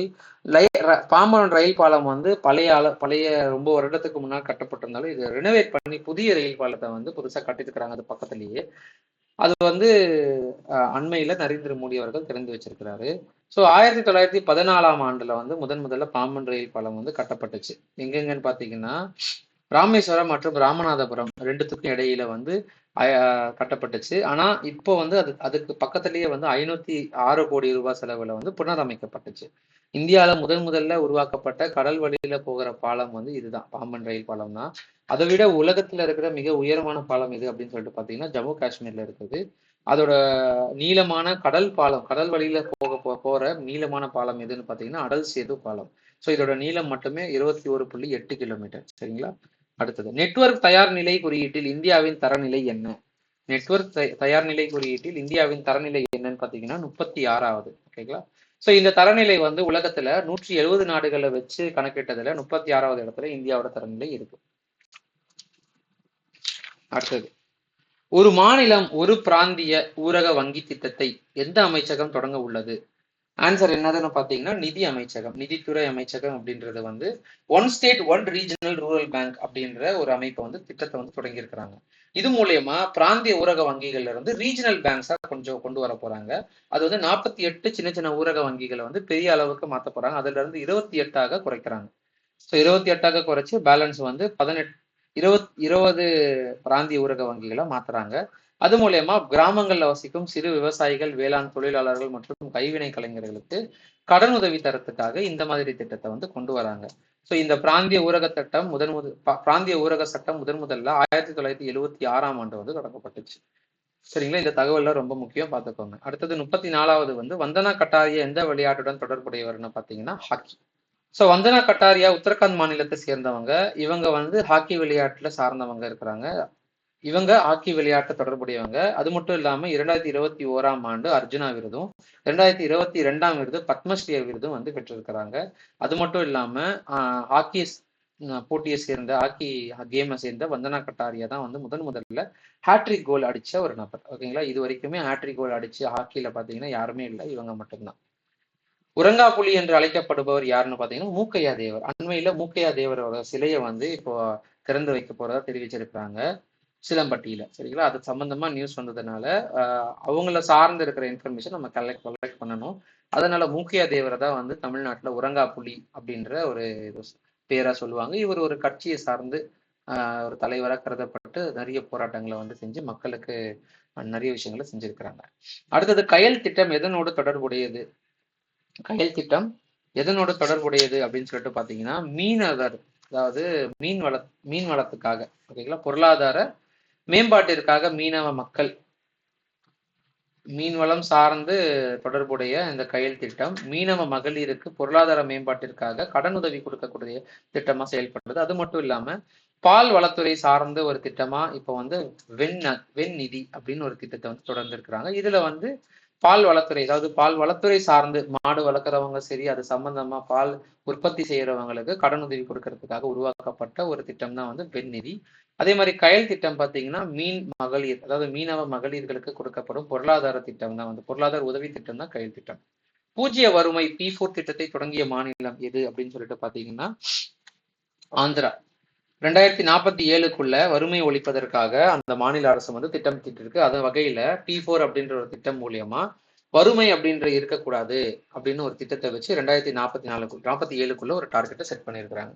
சர்வதேச கேரட் தினம் எப்போது அனுசரிக்கப்படுதுன்னு பாத்தீங்கன்னா ஏப்ரல் 4. ஸோ கேரட் தினம் ஏன் அப்படின்னு பாத்தீங்கன்னா கேரட்டோட பெனிஃபிட்ஸை வந்து மக்களுக்கு தெரிஞ்சுக்கணும் அப்படின்றதுக்காக இந்த தினத்துல வந்து அவங்க என்ன பண்ணுவாங்கன்னா அவேர்னஸ் கிரியேட் பண்ணுவாங்க, அவ்வளவுதான். விஸ்வகர்மா திட்டம் எதனோடு தொடர்புடையதுன்னு பாத்தீங்கன்னா சிறு குறு மற்றும் நடுத்தர தொழில் செய்வர்களுக்கு ஒரு கடனுதவி அளிக்கப்படும் ஒரு திட்டம் தான் வந்து விஸ்வகர்மா அப்படின்றது ஒரு வகையான குரூப். அந்த குரூப்ல யார் யாரெல்லாம் இணைவாங்க, அது ஒரு வகையான ஒரு கேஸ்ட் சிஸ்டம்னு வச்சுக்கலாமே. ஒரு இடத்துல இருக்கிறவங்க இந்த தொழில் வகையில ஒரு ஜாதியை வந்து பிரிக்கப்பட்டிருக்கும். அந்த வகையில விஸ்வகர்மா அப்படின்றவங்க இந்த தச்சர் கொள்ளர் அந்த தொழில் செய்யறவர்களை வந்து விஸ்வகர்மா சம்பந்தமா சொல்லுவாங்க. ஓகேங்களா, ஸோ தச்சர் கொள்ளர் பானை வினைவோர் கூடை பாய் நெய்வோர் முடி திருத்துவோர் போன்ற 18 சிறு தொழில்களுக்கு வழங்கப்படும் நிதி உதவிகளுக்கான திட்டம் தான் இந்த விஸ்வகர்மா திட்டம். இது பிரதமர் மோடினால அறிமுகப்படுத்த ஒரு திட்டம். ஓகேங்களா, செப்டம்பர் 23 18ஆம் தேதி அன்னைக்கு பிரதமர் மோடி வந்து இந்த திட்டத்தை வந்து தொடங்கி வைக்கிறாரு. அது மட்டும் இல்லாம இதன் மூலியமா வந்து இந்த திட்டம் மூலியமா நிறைய பேருக்கு இப்போ விவசாயம் பண்ண தெரியல, இல்லைன்னா வந்து அதாவது தச்சர் தொழில் செய்யல தெரியல, புதுசா தான் வந்திருக்கிறாங்கன்னா அவங்களுக்கு பயிற்சி கொடுத்து அவங்களுக்கு சர்டிபிகேஷன் கொடுத்து சில ரெமுனரேஷன்ஸுமே கொடுத்து கடனுதவி வழங்கி அவங்களுக்கான பிசினஸ் செய்யறதுக்காக எல்லாத்தையும் செட் பண்ணி கொடுத்து பண்ற ஒரு திட்டம் தான் வந்து இந்த விஸ்வகர்மா திட்டம். நாட்டிலேயே முதன்முறையாக சமரச தீர்வு மையம் எந்த மாநிலத்தில் அமைக்கப்பட்டது அப்படின்னு சொல்லிட்டு பாத்தீங்கன்னா நாட்டிலேயே முதன்முறையாக சமரச தீர்வு மையம் எந்த மாநிலத்தில் அறிமுகப்படுத்தப்பட்டது அப்படின்னு சொல்லிட்டு பாத்தீங்கன்னா சென்னையில. ஓகேங்களா, ஸோ தமிழ்நாட்டுல சமரச தீர்வு மையம் 2005 ஏப்ரல் 9 அன்னைக்கு தமிழ்நாட்டுல அமைச்சிருக்கிறாங்க. வழக்குகள் நிலுவை, அதாவது நிறைய வழக்குகள் வந்து அப்படியே சேர்ந்து குவிஞ்சிருக்கு. ஸோ இதை வந்து என்ன பண்ணுவாங்கன்னா ரெக்டிஃபை பண்றதுக்காக அந்த 2 வழக்குகளை, அதாவது அந்த வழக்குகளை சார்ந்த 2 தரப்பு நபர்களை வந்து அழைச்சு பேச்சுவார்த்தை நடத்தி, அதாவது பெரிய ஹைகோர்ட் சார்ந்து இருக்கிற நபர்கள், பெரிய ஜட்ஜஸ் அண்ட் சுப்ரீம் கோர்ட்ஸ்ல இருக்கிற சில முக்கியமான பர்சன்ஸ் எல்லாருமே இணைஞ்சு அந்த முக்கியமான 2 நபர்கள், அந்த கேஸ்ல இன்வால்வ் ஆயிருக்கிற 2 நபர்கள் பேசி கலந்து ஆலோசிச்சு சில விஷயங்களை வந்து கோர்ட் சம்பந்தமா இல்லாம தனிப்பட்ட முறையில அதை சால்வ் பண்ணி வைக்கிற போது நமக்கு நிறைய கேசஸ் வந்து உள்ள வராம அப்படியே வெளியவே சால்வ் ஆயிடும் அப்படின்றதுக்காக இந்த சமரச தீர்வு மையம் வந்து உருவாக்கி இருக்கிறாங்க. ஸோ இதுல இப்போதைக்கு தமிழ்நாட்டில் பார்த்தீங்கன்னா 38 மாவட்ட சமரச தீர்வு மையங்கள் இருக்கு. அந்த ஒவ்வொரு மாவட்டத்திலையுமே மொத்தமா பார்த்தீங்கன்னா 144 தாலுகாவில் சமரச மையங்கள் வந்து நிறுவப்பட்டிருக்கு இப்ப அண்மையில. சரிங்களா, அடுத்தது, சமீபத்தில் எந்த நாட்டின் பொருட்கள் இந்தியா வழியாக ஏற்றுமதி செய்வதற்கான அனுமதியை ரத்து செய்துள்ளது? ஆன்சர் பார்த்தீங்கன்னா வங்கதேசம். ஓகேங்களா. ஸோ வங்கதேசத்துல இருந்து எந்த ஒரு பொருளையுமே வந்து இந்தியா வழியாக ஏற்றுமதி செய்யக்கூடாது அப்படின்னு சொல்லிட்டு சொல்லியிருக்கிறாங்க. அது மட்டும் இல்லாம வங்கதேசம் பார்க்கறது போது நமக்கு இந்தியாவை சார்ந்து மொத்த எல்லைகள் வந்து பார்க்கணும். அந்த ஒவ்வொரு எல்லைகளோட பெயர்கள் வந்து நீங்க தெரிஞ்சா கமெண்ட் பண்ணுங்க. ஸோ பாகிஸ்தானுக்கு பார்த்தீங்கன்னா இந்தியாவுக்கும் பாகிஸ்தானுக்கும் இருக்கிற எல்லைகளோட நீளம் என்னதுன்னு பார்த்தீங்கன்னா 3323 கிலோமீட்டர். அதே மாதிரி ஆப்கானிஸ்தானுக்கும் இந்தியாவுக்கும் பார்த்தீங்கன்னா 106 கிலோமீட்டர். நேபாளத்துக்கு இந்தியாவுக்கும் பார்த்தீங்கன்னா 1751 கிலோமீட்டர். பூட்டானுக்கும் இந்தியாவுக்கும் பார்த்தீங்கன்னா 699 கிலோமீட்டர். மியான்மருக்கும் இந்தியாவுக்கும் பார்த்தீங்கன்னா 1643 கிலோமீட்டர். அதே மாதிரி வங்கதேசம் பார்த்தீங்கன்னா 4096.7 கிலோமீட்டர். சீனாக்கும் இந்தியாவுக்கும் பார்த்தீங்கன்னா 3488 கிலோமீட்டர். ஸோ இந்த மொத்தமாக இருக்கிற 7 எல்லைகள் நாடான இந்தியாவோட பகிர்ந்து கொண்டிருக்கிற அந்த பார்டர்ஸ் லென்த்னு பார்க்கும்போது நமக்கு 4096.7 கிலோமீட்டர் தான் வந்து வங்கதேசத்துக்கும். இதுதான் ரொம்ப அதிகமான ஒரு எல்லை கோடுகளாக இருக்கு, எல்லை நீளமா இருக்கு. ஸோ வங்கதேசமும் இந்தியாவுக்கும் வங்கதேசத்துக்கும் இருக்கிற நீளம் தான் பெருசு. அதே மாதிரி ரொம்பவே சின்னதுன்னு பார்த்தீங்கன்னா 106 கிலோமீட்டர் ஆப்கானிஸ்தானுக்கும் இந்தியாவுக்கும் இருக்கிற பார்டர் லென்த். சர்க்கரை ஏற்றுமதி செய்வதில் எந்த நாடு முதலிடத்தில் உள்ளது அப்படின்னு சொல்லிட்டு பார்த்தீங்கன்னா, சர்க்கரை ஏற்றுமதி செய்வதில் முதலிடத்தில் இருக்கிற நாடு என்னன்னா பிரேசில். ஓகேங்களா. ஸோ பிரேசில் தான். இந்தியா பார்த்தீங்கன்னா 2வது இடத்துல இருக்கு. ஸோ 287 கிலோ டன் அளவுக்கு சர்க்கரையை வந்து ஒரு வருடத்துக்கு ஏற்றுமதி செய்கிறாங்க. இதுனா பிரேசில் நாடு. இந்தியா பார்த்தீங்கன்னா அதை விட கம்மியான அளவுல தான் வந்து இருக்கு. அதனால இதுக்கு 2வது இடத்துல கொடுத்துருக்காங்க. மகாவீரர் சமண மதத்தின் எத்தனையாவது தீர்த்தங்கரர்? அண்மையில மகாவீரர் ஜெயந்தி வந்து செலிப்ரேட் பண்ணாங்க. ஸோ அந்த மகாவீரர் ஜெயந்தியில இருக்கிற, அதாவது மகாவீரரோட தீர்த்தங்கரோட எண்ணிக்கையில எத்தனாவது தீர்த்தங்கர்னு பார்த்தீங்கன்னா 24வது தீர்த்தங்கரர். கடைசி தீர்த்தங்கரர் யாருன்னா மகாவீரர் தான். ஆரம்பத்துல மொத்தமா 1ல இருந்து 24 தீர்த்தங்கரர் சொல்லுவாங்க.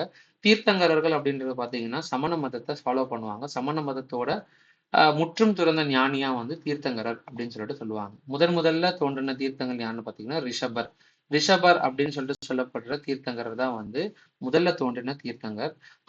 இவர் பார்த்தீங்கன்னா, அதாவது மகாவீரரோட விஷயங்கள் தெரிஞ்சுக்கணும், மகாவீரர் பத்தி டீட்டெயில் தெரிஞ்சுக்கணும் அப்படின்னா, மகாவீரர் வந்து வைசாலியில சித்தார்த்தர் மற்றும் திரிசூலா அப்படின்ற மனைவிக்கு வந்து மகனா பிறக்கிறாரு. வர்தமனர் அப்படின்னு இயற்பெயர் கொண்ட அந்த மகாவீரர் பார்த்தீங்கன்னா தன்னோட 30 வயசுல தன்னோட நிலையை வந்து உணர்ந்து ஞானத்துக்காக வெளியே போயிருக்கிறார். ஞானத்தை தேடி மக்களோட மக்களா ஞானத்தை தேடலாம் அப்படின்னு சொல்லிட்டு வரும்போது அவருக்கு வந்து பார்வசவநாதர் அப்படின்னு ஒரு குரு வந்து கிடைக்கிறாரு. அவருக்கு மூலியமா ஞானத்தை வந்து பெறாரு. 23வது தீர்த்தங்கரா இருக்கிற பார்வசவநாதரோட பெற்று 24வது தீர்த்தங்கரா மாறுறாரு. ஓகேங்களா. ஸோ இவர் வந்து பிராகிருத மொழியை பெற்றிருந்தனால மக்களுக்கு அந்த சமண மதத்தை பரப்புறதுக்கு ரொம்பவே பயனுள்ளதா இருந்துச்சு அப்படின்னு வருத்தப்படுறாரு. ஓகேங்களா. ஸோ இவரை பத்தி தெரிஞ்சுக்கணும்னா 24வது தீர்த்தங்கரர் இவர். அது மட்டும் இல்லாம இவர் யாருக்கிட்ட தன்னோட ஞானத்தை பெற்றார்னு பார்த்தீங்கன்னா பார்வசவநாதர் அப்படின்னு சொல்லப்படுற 23வது தீர்த்தங்கர் கிட்ட தன்னோட ஞானத்தை பெற்றார். உலக ஹோமியோபதி தினம் எந்த நாள்ல அனுசரிக்கப்பட்டது? ஆன்சர் பார்த்தீங்கன்னா ஏப்ரல் 10. ஹோமியோபதியோட தந்தை அப்படின்னு சொல்லிட்டு சொல்லப்படுற நபர் யாருன்னு பார்த்தீங்கன்னா டாக்டர் சாம்வேல் ஹானிமன் அப்படின்னு நபர். Doctor Samuel Hahnemann. ஓகேங்களா. ஸோ இவர் தான் வந்து ஹோமியோபதியின் தந்தை. இவர் தான் முதல்ல ஹோமியோபதி மருத்துவ முறையை கொண்டு வர்றார். அதனால ஹோமியோபதியோட தந்தை அப்படின்னு சொல்லிட்டு சொல்லப்பட்டிருக்கு. ஸோ அலோபதி அப்படின்றது நார்மலாக நம்ம பயன்படுத்துகிற மருத்துவம். அந்த மருத்துவத்திலிருந்து மாற்று மருத்துவமா இந்த ஹோமியோபதி திகழப்படுது. இந்த ஹோமியோபதியிலையுமே வந்து ஆப்ரேஷன்ஸ்லாம் பண்ணுவாங்க. இதுலயும் மருந்து மாத்திரைகள் கொடுப்பாங்க. ஆனா மருந்து மாத்திரைகள் எல்லாமே அந்த செடி கொடிகள் இருந்து உருவாக்கப்பட்ட அந்த மருந்து மாத்திரைகளை தான் காணப்படுது. ஓகேங்களா. ஏப்ரல் 2025 எந்த நாடு குடியரசுத் தலைவருக்கு கௌரவ டாக்டர் பட்டம் வழங்கியுள்ளது? ஆன்சர் பார்த்தீங்கன்னா ஸ்லோவாக்கியா அப்படின்ற இடத்துல குடியரசுத் தலைவருக்கு கௌரவ டாக்டர் பட்டம் கொடுக்குறாங்க. இது எந்த பல்கலைக்கழகம் பார்த்தீங்கன்னா காண்டஸ்டைன் அப்படின்னு பல்கலைக்கழகம் கொடுக்குது. காண்டஸ்டைன் அப்படின்ற ஒரு யூனிவர்சிட்டி வந்து இந்த கௌரவ டாக்டர் பட்டத்தை கொடுக்குது. பஞ்சாயத்து முன்னேற்ற குறியீட்டுல எந்த மாநிலம் முதலிடத்துல இருக்கு அப்படின்னு சொல்லிட்டு பாத்தீங்கன்னா குஜராத் மாநிலம்.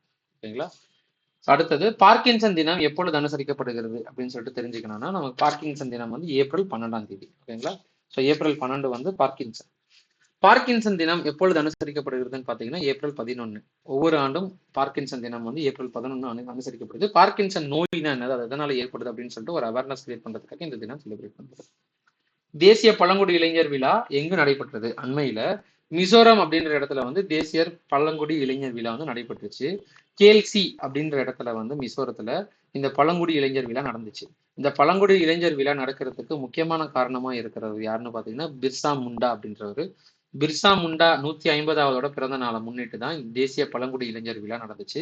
பிர்சா முண்டா ஆரம்ப காலகட்டத்துல பழங்குடியினரா இருந்தவர்ன்றதுனால அவர் என்ன பண்ணிருக்கிறாருன்னா தன்னோட நிலத்தை மீட்டெடுக்கிறதுக்காக ஆங்கிலேயரோட கொரில்லா யுத்தத்தெல்லாம் எதிர்த்து மக்கள் அணி திரண்டு இவருக்கு தண்டனையும் பெற்று மக்களோட மனசுல நீங்க இடம் பிடிச்சவர். ஸோ பிர்சா முண்டா அப்படின்றது ஒரு போராளி அப்படின்னு அந்த மக்கள் நினைச்சு அவரோட 150வது தினத்தை பழங்குடி இளைஞர் விழாவா செலிப்ரேட் பண்ணிருக்கிறாங்க. ஓகேங்களா? ஸோ மகப்பேறு இறப்பு விகிதத்தில் இந்தியா எத்தனையாவது இடத்தில் உள்ளது அப்படின்னு சொல்லிட்டு பாத்தீங்கன்னா 2வது இடத்துல.